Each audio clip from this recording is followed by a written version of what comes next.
husband was a writer, and very sadly he died. He died of cancer very, very suddenly. He loved to write. He was never published, and his dream was always to be published. And I said, why not offer that opportunity to somebody else? And so we have a wonderful triangle. It's the D.C. Horn Foundation, it's the Yale Drama Series with the Yale Repertory Theater and the Yale University Press. And we have this unique combination because we publish, we perform, and the Horn Foundation does this. I've been very, very fortunate because we've had 3 amazing judges. Our founding father, Edward Albee, took on the challenge in the very, very beginning and has been so dedicated with all his time. And then Sir David Hare also agreed, and he's been wonderful again. He's found us venues for the winners. We are now established on the other side of the pond, and we're back in the States, and we have John Guare. I mean, how does it get better than that? It doesn't. Now, this is a prize which honors really good emerging playwrights. And I am so tired of going to the theater and seeing junk that whatever I can do to help a really good play get in front of people is something that I feel I should spend as much time as I possibly can doing. There's something about finding a new writer. I think we're all right. I think playwrights, more than any other, because in a sense we are like lace makers. I mean, it's sort of like, you know, it's this weird profession that we have to write our novels in 99 pages. That it's a very collegial, it's a place where we all have helped, where we have been helped, and our obligation is to help the next generation to make sure that there is a theater. And so I just love I'm pleased to be a judge in this contest. I'm still looking for that thrill of reaching the box and taking out a new voice to say, oh, I've never heard this before. This is a pair of eyes I've never been asked to look at in the world before. I've never heard this voice before. I like to be there for that. You know, it is not terribly frequent that you find playwrights being asked to judge playwriting contests. Never. That's infrequent. We know too much. But 1,000 plays are submitted. And so it's very, very interesting to take a survey and find out. And, you know, the group that read them, I probably have 7 or 8 people reading with me. And so to listen to them talking about all these plays is really stimulating if you're as out of touch as I am. Certainly the group of plays that we ended up judging, 30-some plays that we ended up judging. There's so much first-rate work there. I think it's our obligation to keep the theater alive. The theater which was there for us when we came is even in this age of technical age, the idea of just actors in a room telling their version of the truth. And it gets more difficult each year. The tougher commerce gets. And it's harder for good plays, really tough good plays, to be allowed to find an audience. The fact of taking a room full of strangers and making them behave as one, it's a blood sport. It really is, how am I going to lick that audience, how am I going to get them tonight? And all the words, the vocabulary we have for it is, we kill them tonight, we wipe them out, or they slaughtered us. I mean, that relationship, the immediacy of that relationship between the event on that stage and that audience out there, like that, those bulls out there, and we're the matador, we're, you know, trying, how are we going to whip them into submission and make them react and behave and think the way we want them to do at the moment we want them to do it. People keep forgetting that some of the greatest 20th century writers in the 20th century alone have been playwrights. You know, Chekhov, Pirandello, Beckett, and others, extraordinary writers. One of the things the prize has proved in its short life is there are plenty of good playwrights out there, and also that the young want to write for the theatre.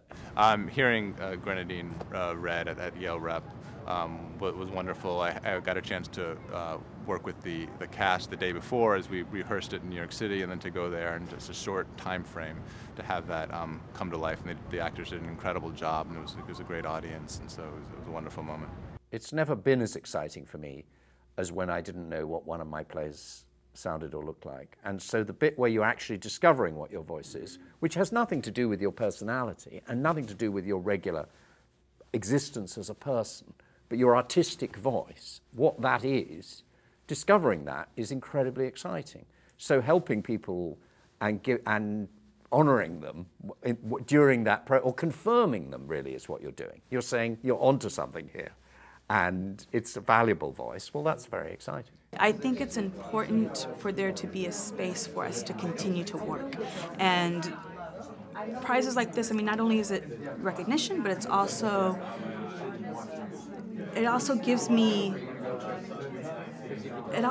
something real that I feel I can move forward with some of these dreams that I have, you know. And so the dream of going back and doing work and creating space, that I get a little bit that says you can do this, and that there are people that believe in your work, that believe in your stories, that believe in what you're trying to do, and you can do this. As a playwright, you almost need awards like this to gain momentum, especially as a young playwright. You need awards like this to even to have a chance for people to see it.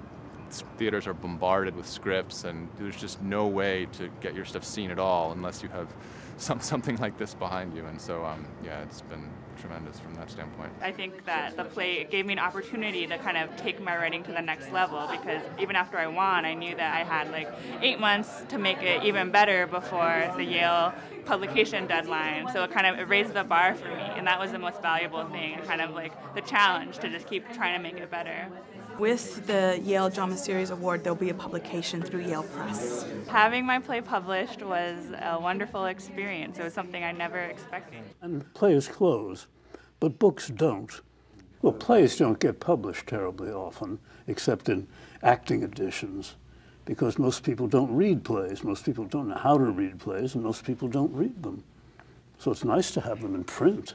Having Grenadine published with a foreword by Edward Albee was an amazing thing, because I think in theater sometimes there's a fleeting sense of the play's here and then it's gone, but obviously with a book it's there forever. And having the opportunity for the reading, for the publication, it's all, I think, essential to emerging writers to have a space to develop their work.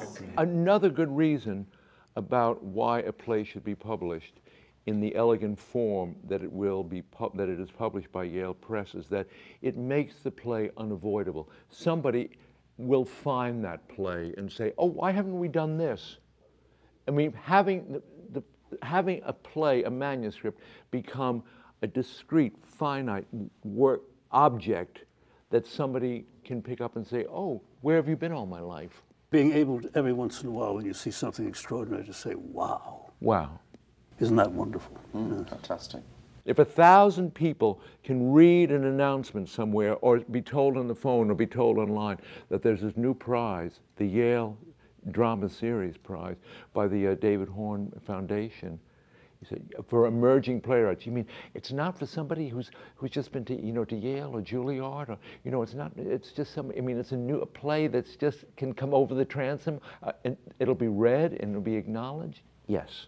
What's wonderful is there's no CV attached to a play, and I think one of the really good things about this prize is that we don't know anything about the writers. They don't attach a CV. We don't judge the play by what they've written before. We don't know, the names are completely unknown to us.